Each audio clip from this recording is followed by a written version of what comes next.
Hi, everybody. Welcome back to another episode of In My Plant-Based Kitchen. I am Emma Levez-Larock. I'm a certified plant-based chef and a registered holistic nutritionist. And today is the day of the week that I invite you into my kitchen to share tips and ideas and inspiration for healthy plant-based eating. So a couple of weeks ago, I had suggested that maybe an episode on vegan bowls would be a good idea, because this is honestly the way that I eat probably at least 2 or 3 days a week. It's very easy. It is very versatile. You can use what's in your fridge. It's always different. And it's just, once you get the concept, it's a really easy way to throw a healthy, delicious dinner together. And I share pictures of this all the time, and sometimes people ask me what the recipes are, and it's honestly, there are no recipes. It's just what I do. And so I wanted to talk about that. So vegan bowls are, almost every restaurant in BC at least has one now. Buddha bowls, plant-based bowl, or rice bowls, grain bowls. They're called all kinds of different things. But essentially, they're all the same kind of concept. And what a vegan bowl is a way of rethinking your plate. Because when you eat a traditional or standard North American diet, we tend to, we've always designed our plate with a meat or fish, maybe a potato or rice, and then some vegetables on the side. And on a plant-based diet, obviously, one massive component of your plate is taken out of the picture. So in my classes and with my clients, I often heard the question, well, I don't really know what to eat. I don't know how to design my plate now. And so this can be a very, very helpful thing to do. There are so many wonderful recipes to explore when you're plant-based, so many great blogs and websites and recipe books. But this is a way that you can just keep it super simple. And like I said, use what's in your fridge, keep it interesting. So I want to talk about that today. So what are the components of a plant-based bowl? First of all, I've gathered a whole bunch of ingredients around me that are just off the screen so you can't see. So I'm going to just talk about each of those, and then we're going to actually make one today so I can show you how easy it is and what I drummed up just by looking at my fridge before I started this episode and what my husband and I will have for dinner tonight. So you start off with a base, a grain. So you're looking at either rice or quinoa or millet, or maybe some noodles. If you're in the mood for noodles, a whole grain noodle, it would be great. Farro, buckwheat. There are all kinds of plant-based grains with all kinds of different benefits. This is where a lot of the fiber is going to come from in your meal. It's where some of the protein might come from. It's where a lot of the minerals and some of the vitamins will come from as well. So a grain is a wonderful thing to include, especially a whole grain. I would say less so the white rice or the refined grains, but certainly the whole grains are a wonderful thing to add. And so you're going to start with that. So what do you have on hand? Maybe you have batch cooked up some rice and you have some left over in your fridge, so you could start with that. But sometimes you don't have anything batch cooked. And that's the case with me. And so I want to talk a little bit later in the spiel here about what do you do when you have nothing prepared, and how can you prepare your kitchen, your pantry, so that you can always pull something out of thin air and make a really delicious, healthy meal. So I'll talk a little bit more about that when we get to what we're doing today. So you've got your grain. The second thing is you want to have a protein. I sort of resist against that because I hate sort of reducing foods to one nutrient, because there's so much more than that. They offer so much more than that. And so what we're talking about, you'll know probably, are the beans or the legumes or the tofu, the tempeh, the edamame, something that is very high in protein. So, but really just like the bean and legume family. So you might want to make sure that you've got something quick cooking on hand. Again, I'll get back to that. But, you know, we're talking about lentils or kidney beans or black beans, chickpeas, or you could stir fry up some tofu. I did a previous episode on that, how to do that. And that's a great thing to add to this bowl if you have some time, but it doesn't have to take a lot of time. If you just have, you know, if you have 15 minutes to make dinner, you don't have time to start getting fancy with marinades and stuff. You can just take some cans out of a bean or beans out of a can and put in, you know, just throw some chickpeas right out of a can onto your bowl. And that is a perfectly acceptable thing to do and a healthy thing to do. Then the next component, and so other than protein, beans are also a really rich source of fiber. They have a lot of important minerals in them. All of them are different. So once again, I think I say this in every episode, but variety is so important in all the different components of a plant-based diet. So make sure you don't get stuck on one type of bean or one type of grain.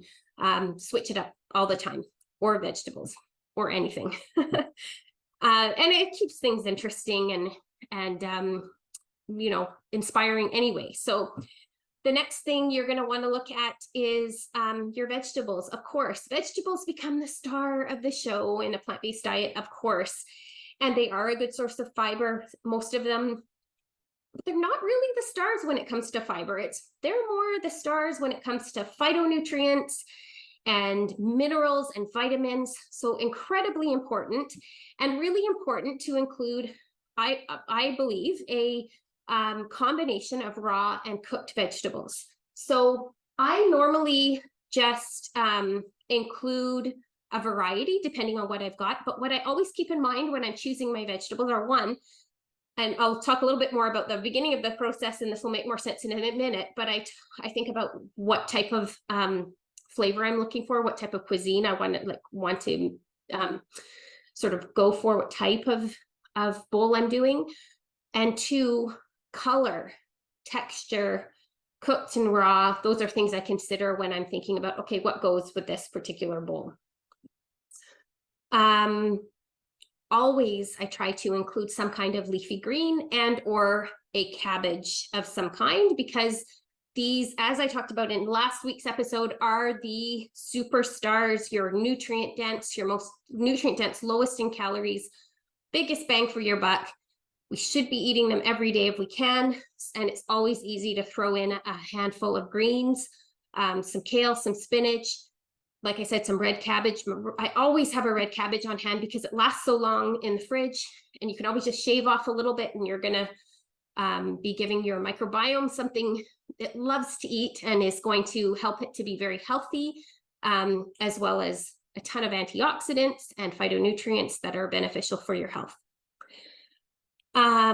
Leafy greens, of course, are high in vitamin C, vitamin A, vitamin K, lots of B vitamins. So they're really, they're also really high in potassium. So they're a great thing if you're looking to control our lower blood pressure.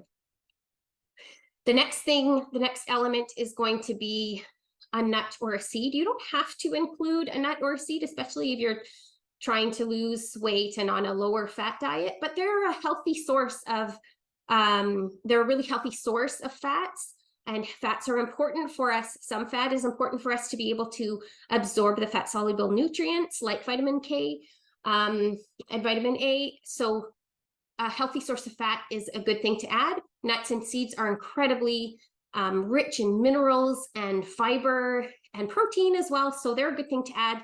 I don't always add them, and in fact, I'm not adding them today, but I will either nuts or seeds, or a dressing or sauce that has nuts and seeds. And then that brings me to the next and final element is a sauce or a strong flavor that's gonna give your bowl its character. Okay, so that's that. A few tips to remember. There's a lot here, so I want to just kind of bring the tips back together. One, switch it up. I can't say this often enough. Variety is the key for interest in plant-based cooking, as well as nutrient diversity. Your gut microbiome loves diversity of plants. And in fact, I'll talk about this some other time, but Dr. Will Bulsiewicz, who is known as the plant fed, oh, I can't remember what he's called now, but anyways, if you look up Will Bulsiewicz, he does a lot of work around plant-based diets and the microbiome, and he talks about diversity being so important. So if you're interested in that, make sure you have a look. I'll put it in the show notes below, the link for that. The other thing is batch cooking. If you're not a batch cooker, especially if you live on your own, or there's just 2 or 3 of you, and you don't want to cook up a big meal every single night, batch cooking is so great. Whenever I make grains, I usually double or triple the batch so that I know we've got some grains in the fridge that we can have for breakfast or as quick lunches or to reheat for dinner. So I always cook up extra brown rice. The thing with focusing on whole grains is often they'll take longer to cook. So if you have an Instant Pot, you could do rice quickly in the Instant Pot fairly quickly. But again, I mean, it takes a couple minutes to heat them up if they're already cooked. So they're a great thing to keep cooked up in your fridge. Beans are another thing I like to batch cook. I'll do another episode on batch cooking. There's so much to say here, but you can, when you go to the effort of soaking and cooking beans, it's nice to get more than one meal out of them.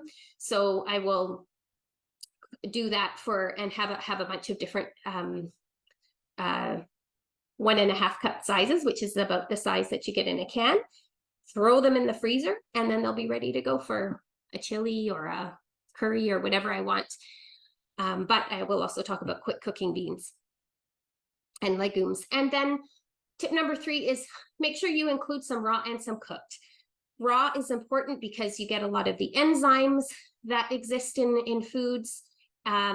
Cooked are important because some foods like cruciferous vegetables, especially if you have fussy digestion, can be easier to digest. And there are vegetables like carrots and tomatoes that you absorb a lot more of the lycopene and the beta carotene from those when they're cooked. So just make a rule of thumb of doing both.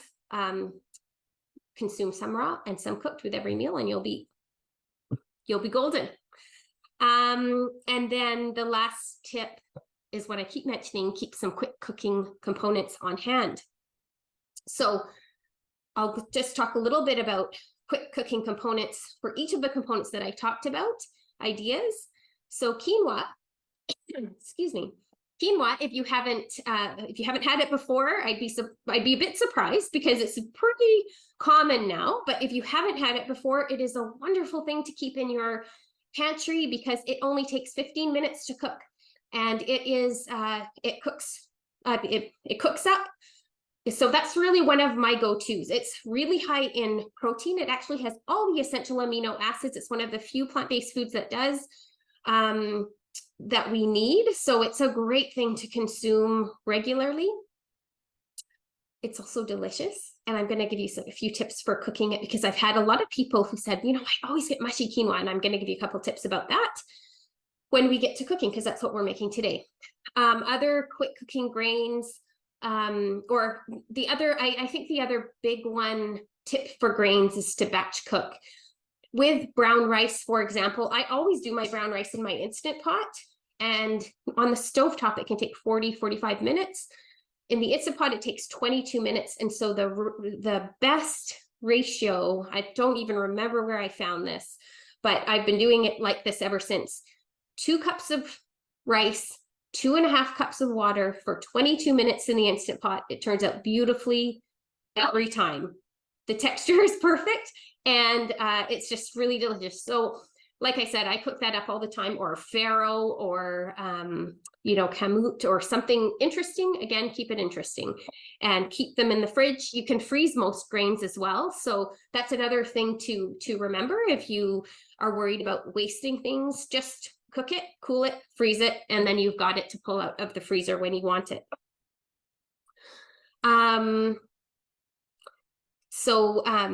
The quinoa is that we're using today is the white quinoa, but you can get red quinoa and black quinoa.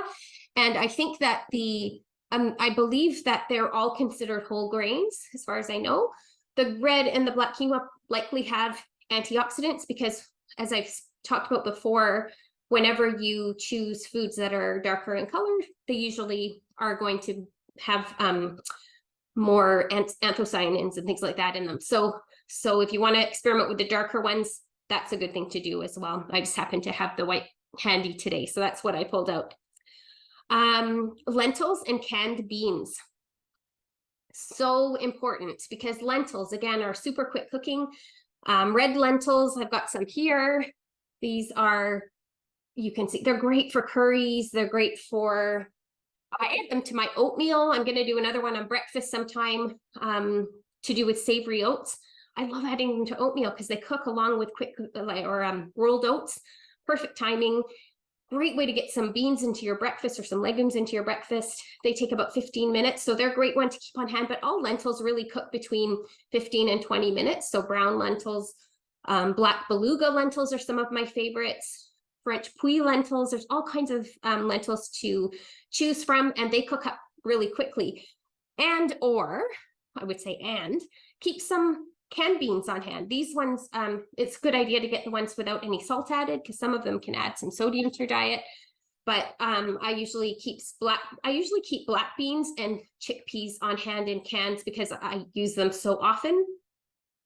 I also usually make sure I have some tempeh in the freezer, and I always have tofu because we love tofu. So I've always got some kind of bean to pull out of the freezer. And edamame is a great thing to keep in the freezer because, again, you keep it in the freezer for a long time. It's not going to go bad. Great thing to pull out, steams up in a few minutes. So those are some options for quick cooking lentil bean family.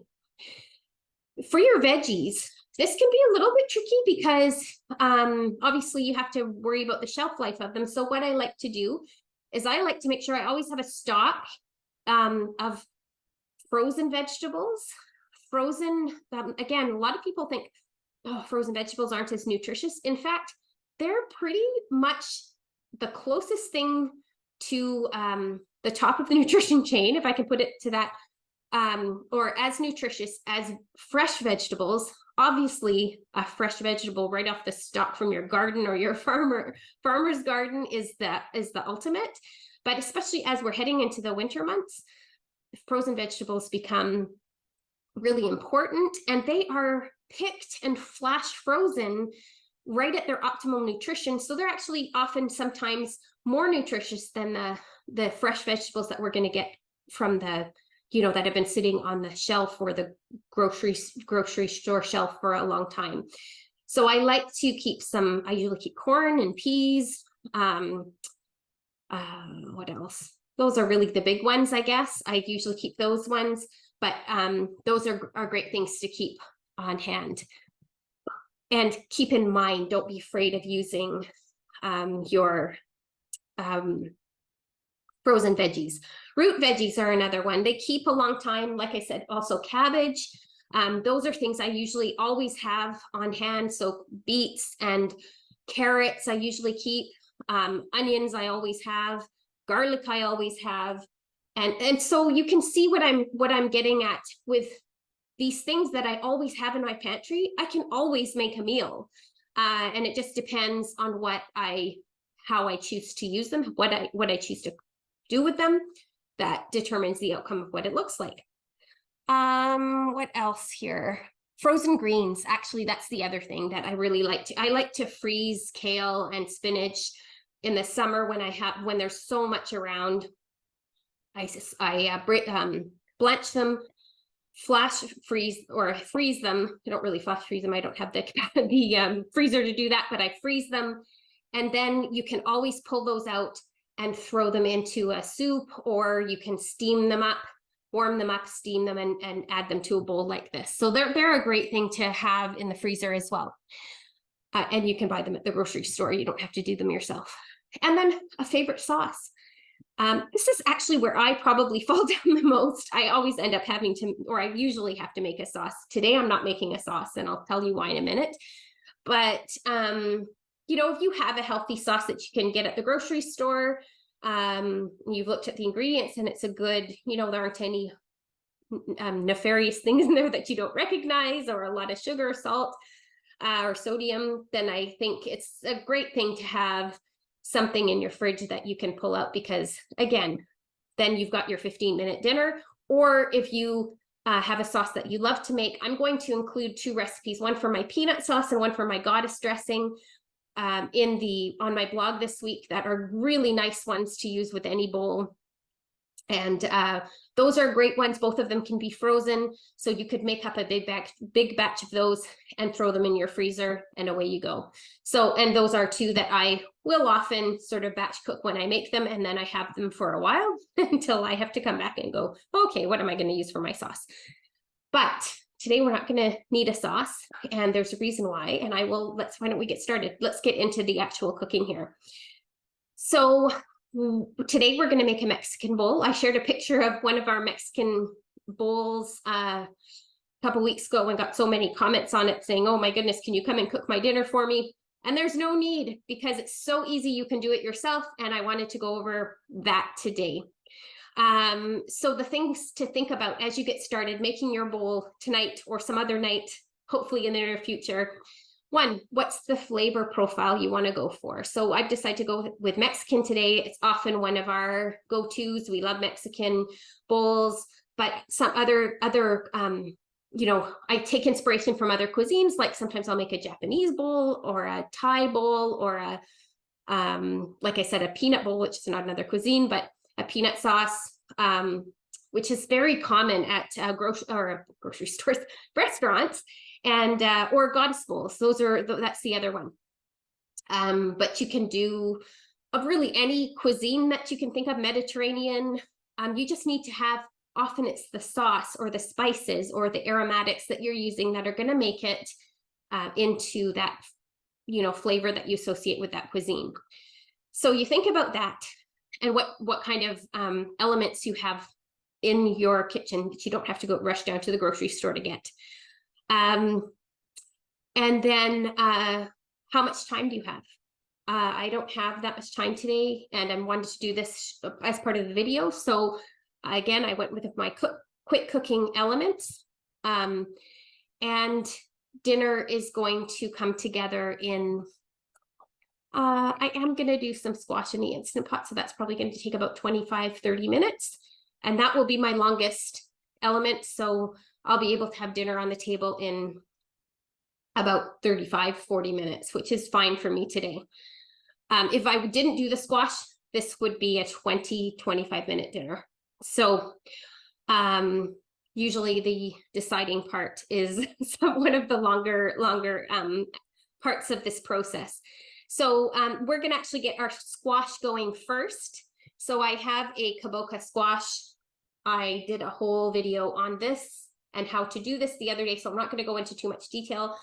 You can look that up if you want to, but I have my trivet in my Instant Pot. I've got my cup of water in the bottom, and I am going to set this, because you want to think about what is going to take longest when you're starting out this process. If you do everything and then you come back and think, oh no, I have to do my squash and that's going to take 30 minutes, that's going to set you back in time for sure. So being organized and thinking things through ahead of time is so helpful. So I'm going to set my timer to, I'm going to go with 30 minutes today, because I don't mind if the squash is really soft, because I'm just going to use it it's just going to be part of this lovely bowl. So we're going to go with that. Wait for the beeping to stop. Okay, the next thing I want to get going is my quinoa, I think. Let's see. Is that what I had in? Yes, my quinoa. So I have already measured my quinoa out and rinsed it. And so I told you I had a little tip about how to make sure your quinoa turns out every time. And my tip is not to follow the directions on the package, because usually the package directions will tell you 1 cup of grain, 1 cup of quinoa to 2 cups of water. And I find that makes it mushy. So a long time ago, I started doing 1 cup to 1 3/4 cups of water. And I often will add a lemon or lime juice to it. If if I had lime juice or if I had a couple of limes, I would do the lime in this one just because it's a Mexican bowl and that kind of goes a little better, but the lemon's going to work too. And this is a lovely, I will use a lemon whenever I can over a product that is in a bottle, but this is pure lemon juice. It is not from concentrate. That won't taste the same. And the Santa Cruz products are really nice. They're organic. They're a really nice thing to keep on hand as a convenience thing. So I wanted to use that today just because we're talking about convenience. And I'm going to measure that up to, I've got my water there. I'm going to measure it up to 1 3/4. So it's about 1/4 of a cup. I think, yeah. 1/4 of a cup of the lemon juice. Give it a stir. And bring it to a boil on the stove to bring to a boil. And once it has boiled, which shouldn't take very long, turn it down to low and simmer it for 15 minutes, and then it will be all set to go. And you know it's ready when you get the little holes in the top and there's no liquid coming up either. When you turn it, you're getting no liquid coming racing out from underneath.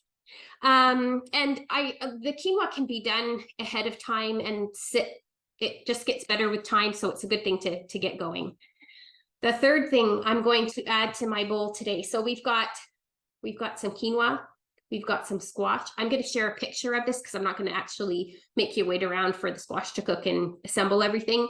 I'll share a picture of it after, but you've got if you think about the colors that are coming together now, the different elements, you can see how beautiful it's going to be, how nutritious it's going to be. It's going to cover all your needs for the day in terms of carbohydrates, proteins, and fats, vitamins, minerals, phytonutrients. You're going to be all set. The next thing we're going to do is some black beans. So I took the black beans out of that can, just one little can of black beans, and I'm keeping it simple. I could throw them on just like this, but because we have a little bit of time, I'm going to add, this is one of my really quick, fast, fun ways to do a Mexican bowl. I've got that much water. I don't know how much it is. And I'm going to put about just a couple tablespoons or so of Braggs savory liquid seasoning, which is like soy sauce, lower in sodium. I'm going to add that. And I have some adobe peppers in sauce. And I'm going to add one of those for a little bit of spice and heat. I love these adobe chilies because they're a really nice, I find them a really nice flavor to add to a Mexican bowl. They add a bit of heat. So they are spicy. So if you don't like spice or spice doesn't agree with you, then you can add something else like oregano.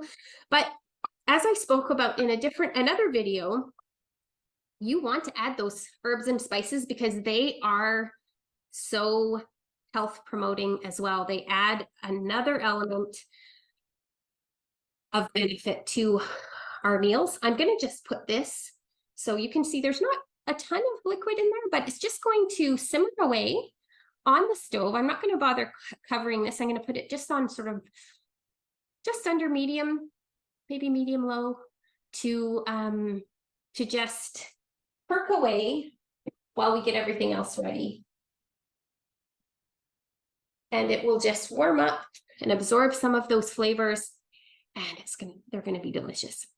I will take the adobe pepper out before I serve up the bowls, I think, or maybe I'll stick it in Matt's dinner. He likes spice. He'll be fine with it. Okay, next, I decided to do some corn. And again, an easier way, a faster way to do the corn would be just to simply steam it. As I said, always have frozen corn in the freezer. So I pulled that out. But today, that's because I had a little bit of time. And for fun, because I love it like this, I am going, our Instant Pot is just about to make some noise. But I am going to roast it, the corn. So again, getting some more spices in there. I've got some chili powder. I have got a little bit of salt. Gonna add, not too much, just a touch, just a pinch. We're gonna you have to think about the flavors that you have in your other elements, and the beans will be a little bit salty with the Braggs on it, so you don't need to salt everything. And I've got some oregano, which is sort of a traditional Mexican spice. So I'm gonna add, or herb. I'm gonna use that. This is by no means traditional Mexican. Let me just say that's very much a fusion. Emma's fusion. And this is not Mexican at all. Maple syrup. This is so Canadian. In fact, for my husband's uncle's farm. I'm not going to use any oil in this roasting. And so if you want to use oil, you can do that. Leave the maple syrup out. I wanted to add a little bit of maple syrup because it's viscous and it will help to protect the corn and make sure it doesn't get just a tablespoon. Plenty. But that will help it to protect it so it doesn't get really dried out. Stir that all up. Especially because I'm not using any oil. You can put your pan into the oven and let it heat up and then put your veggies on it, which will help to stop them from sticking, but I didn't do that. So I've got my reusable sort of, not parchment, but reusable silicone Silpat sheet here, and I'm spreading them all out evenly. In fact, actually though, I forgot. I want to leave some space. Again, you don't have to do this many elements. If you think, oh my God, this is so overwhelming, just choose a couple of veggies, a couple of, it's very manageable. And I think the more you do it, the more comfortable you become with it. But if it seems overwhelming, just simplify it. I just wanted to show you, I just was pulling out all these things. Oh, I can put this in, I can put this in, getting all excited. So the other thing I had in my fridge are these little patty pan squashes. And I know I already have some squash, but it's a different color and a different texture. And I'm going to roast these as well. So just going to cut them up into little wedges. They cook quite quickly, but what I will do, I just want to put them on the pan with the corn. As you can see, I've got some room left for them, but the corn probably will still cook a little bit faster. I'm going to use the same bowl and the same spice mix. It's the only thing with this, you can get a bit carried away and you want to make sure the flavors don't get too mixed so that you lose the character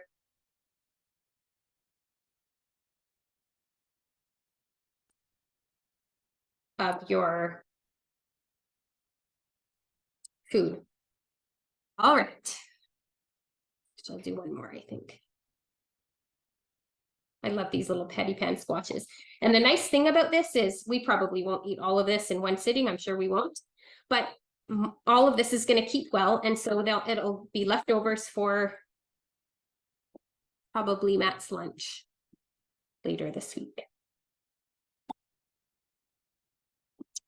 All right. These, I think, I will put a tiny, just a splash of avocado oil because I think I don't really want to add any more maple syrup and they do need some protection.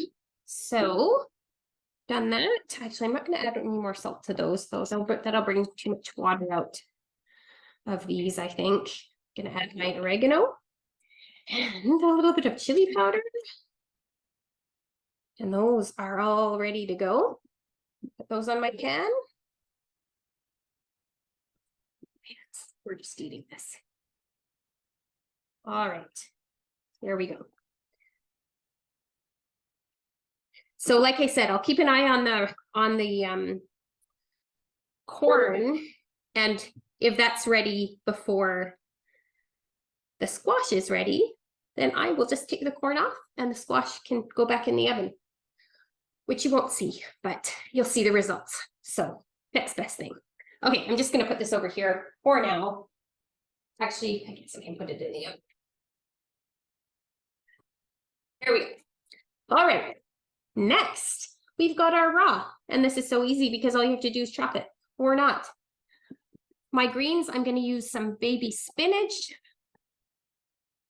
sadly, out of a container. We're getting to that time of year.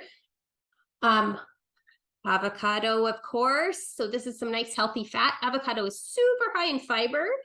So I'm going to add some avocado. And I've got this beautiful yellow pepper from our local farm. So I'm going to chop that up. And I'm going to add some purple cabbage. So this is going to be a very diverse meal. Basically, all I have to do now is do a little bit more chopping, wait for this stuff to cook, and it will all be ready. My sauce is going to be the salsa I made a few weeks ago. So between sometimes I make guacamole, but I don't have any lime or cilantro at the moment, so I'm just going to use the avocado, and I think we have enough going on in this. And we're using the salsa as well. So that will be a defining flavor, like I was saying. So if you don't, it will act perfectly as our sauce. This is going to be a delicious meal. I'm so getting hungry. So that is how I put together a Mexican bowl. I hope that I can see something boiling behind me. It's the quinoa. I'm going to turn it down to low and just give it a little bit of space. I hope that has been helpful. Like I said, I'll add some more examples of different kinds of bowls and a few recipes to my blog that you can check out if you want to try your hand at this. Maybe you're already an expert at it, and I'd love to hear about that too. What is your favorite kind of bowl to make? What's your favorite recipe? If you want to share a link, I'm sure others would appreciate that, and I'll check it out too. Thank you for joining me for this episode number 10. I can't believe it. We're in episode number 10. I started this out as a summer project, and it's just been so much fun. I have been enjoying doing this every week. So I hope you're enjoying it. If you are, and you have a suggestion or a question that you'd like me to cover in a future episode, make sure you fill out the form that is linked in the show notes below. You could also send me an email. You could also subscribe to the newsletter, in which I give the recipes and more information to do with the topic that we're talking about this week. Check out the blog, subscribe to the channel, all those good things. I appreciate you being here with me today and love your comments. So if you have something to say about the episode, I'd love to hear it too. Have a great week, and I will see you in episode 11.